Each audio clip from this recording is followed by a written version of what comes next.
Assalamualaikum warahmatullahi wabarakatuh. Halo teman-teman semua, kembali bersama saya Raffi dari Razakar.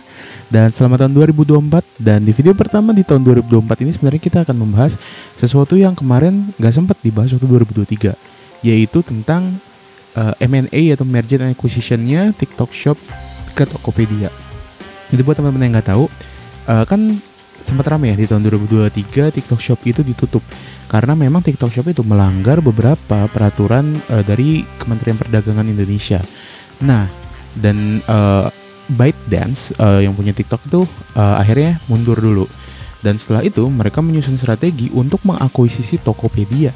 Dan itu sebenarnya sebuah strategi yang menurut saya ini strategi yang cerdas tapi juga cukup ambisius ya. Karena memang yang dipilih ini kenapa juga Tokopedia, menurut ByteDance, menurut TikTok Shop, Tokopedia itu local champion ya. Jadi maksudnya produk kebanggaan Indonesia, marketplace kebanggaan Indonesia. Dan emang user terbanyak nomor 2 setelah Shopee kalau secara survei. Nah, terus dia ini itu nggak tanggung-tanggung ya teman-teman. Dia menggelontorkan, TikTok ini menggelontorkan sekitar 1,5 miliar US dollar atau sekitar 23,4 triliun rupiah itu masukin uangnya ke Tokopedia. Nah, dari situ akhirnya Tokopedia itu dan TikTok Shop ini loncat dari peringkat 2 ke peringkat 1 yang tadinya akuisisi marketnya sekitar 35% menjadi 40%.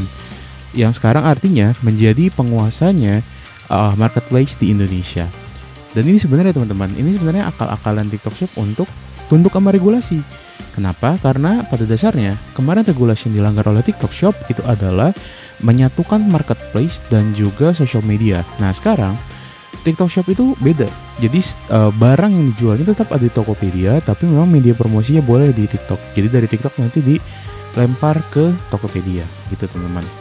Nah ini yang jadi bikin kaget itu sebenarnya komposisinya itu tiba-tiba tadi ada suntikan dana sekitar 22,5 triliun yang masuk. Jadi ini sifatnya udah merger and acquisition ya, bisa dibilang malah akuisisi karena struktur Tokopedia itu sekarang jadi 75% itu milik TikTok, sedangkan 25% sisanya itu milik Goto. Jadi memang sekarang justru jadi pemegang saham mayoritasnya itu adalah TikTok.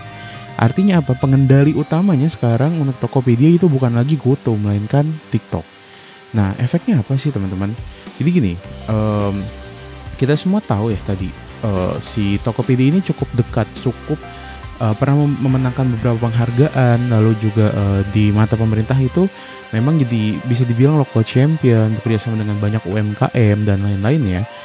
Yang kemarin tuh dilanggar TikTok Shop adalah proses di mana TikTok Shop ini banyak banget produk dari luar yang masuk ke Indonesia lewat TikTok Shop, dan juga mereka intinya nggak ada regulasi dan algoritmanya itu nggak ada regulasi untuk produk Indonesia, sedangkan Tokopedia itu udah punya algoritma itu.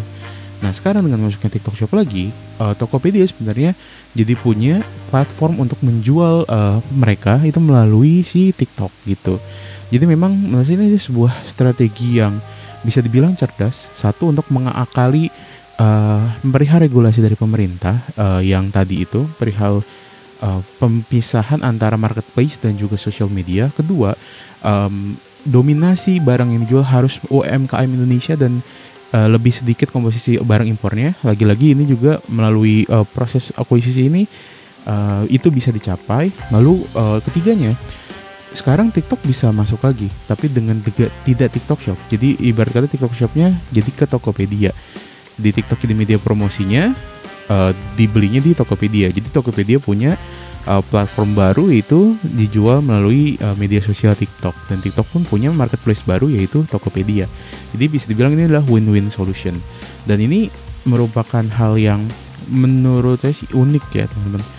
Gimana ya, mengakali sebuah regulasi, membuat strategi yang sama-sama menguntungkan. Ini benar-benar sebuah langkah yang anti mainstream, karena kita biasanya sering melihat proses merger ataupun acquisition sebuah perusahaan itu berat sebelah. Biasanya yang satu lebih dominan, contoh Gojek dan Tokopedia.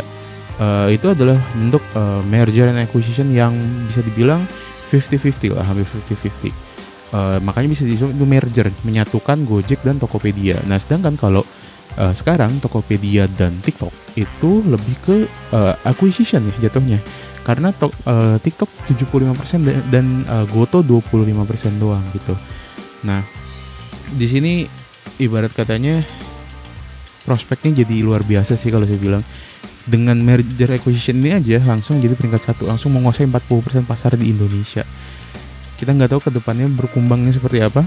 Bisa jadi Tokopedia akan menjadi sole survivor mungkin, atau mungkin saingannya hanya Shopee, karena kalau kita bandingkan dengan platform-platform e-commerce lainnya itu nggak ada yang nyampe sedominan itu. Kayak Bukalapak itu cuma sekitar 10%, Lazada 10%, Blibli cuma 4% gitu. Jadi memang ya kita lihat ke depannya, mudah-mudahan ini membawa perubahan yang baik ya teman-teman. Walaupun saya pribadi sih tetap masih agak takut dengan algoritma yang digunakan TikTok yang dia nge-tracking semua aktivitas handphone kita, dan mungkin di situ karena memang tidak ada regulasi di bidang digitalnya, jadi kita tidak bisa atau pemerintah tidak bisa menggugat hal tersebut. Tapi lebih ke arah kemarin barang UMKM sudah clear masalahnya karena bekerja sama dengan Tokopedia yang dominasi oleh UMKM. Lalu platform yang sosial media tidak boleh menjadi marketplace ya, sekarang marketplace-nya melalui Tokopedia. Gitu kali ya teman-teman ya, perihal merger acquisition-nya TikTok Shop dan Tokopedia, atau kita bilang TikTok dan Goto ya, kayak gitu teman-teman. Makasih udah nonton video ini, jangan lupa like, comment, subscribe, dan share ke sebanyak mungkin orang. Makasih, nama saya Raffi Ahmad Razak, mewakili Razaker. Assalamualaikum warahmatullahi wabarakatuh, sampai jumpa.